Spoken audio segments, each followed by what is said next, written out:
In a forgotten village called Oguma lived a very poor man named Jacob, who survived in a mud-covered hut far from comfort and civilization. He married a gentle woman named Harriet, and together they had 3 sons, Anthony, Chike, and James.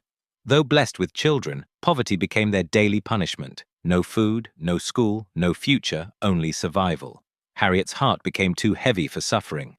With tears and regret, she left Jacob and traveled to Lagos with Chike and James. Hoping for a better life, Anthony remained behind with his father because he was the strongest and most helpful. But fate struck hard. Upon arriving in Lagos while trying to cross a busy highway, a speeding car crashed into Harriet and her 2 sons. They all died instantly. There was no phone, no message, and no one to claim their bodies. Their dreams disappeared on the road that promised a new beginning. Back in Oguma, young Anthony continued fighting for survival with his ill father. While other children held books, he held a hoe. His meal was never guaranteed. Once a day was a blessing. Years later, Jacob developed type 2 diabetes. With no hospitals, no money, and no medication, his condition worsened until painful foot ulcers ate into his skin. Anthony cried silently every night, wondering if God had cursed his family, yet he never stopped praying. One day, tired and hopeless, Anthony went to sit beside a bridge construction site, where foreign engineers were working. A white man named Peter noticed the lonely boy under the hot sun and approached him gently. "Young man, why are you alone here?" he asked. Anthony couldn't speak. Instead, he burst into tears.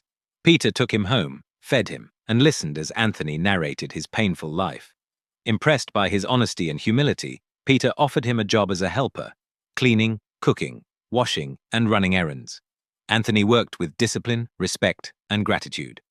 Later, when Peter planned to return to the United States, he asked Anthony to follow him. Anthony wanted to go, but feared for his sick father. Peter then did the unimaginable. He paid for Jacob's full treatment, got him admitted, and made sure he recovered before taking Anthony abroad. For 4 silent years, no one heard from him. Then one morning, the village heard a loud sound. Anthony returned, now 20 years old, transformed into a wealthy young man. His clean clothes, expensive car, and calm confidence shocked the entire community. He immediately built a modern house for his father, then began constructing a 2-story mansion and acquired lands and properties. Admiration soon turned into jealousy. Rumors spread, "He is a ritualist. He sold children for money." The king of Oguma, jealous and threatened, summoned Anthony to the palace. Anthony refused because of the false accusations. Out of anger, the king ordered his soldiers to demolish Anthony's houses.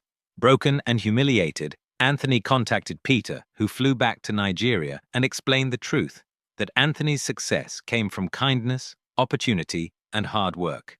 Shame filled the king's heart. He apologized publicly and rebuilt Anthony's houses even better than before. Anthony's story became a legend, a reminder that your background does not define your destiny.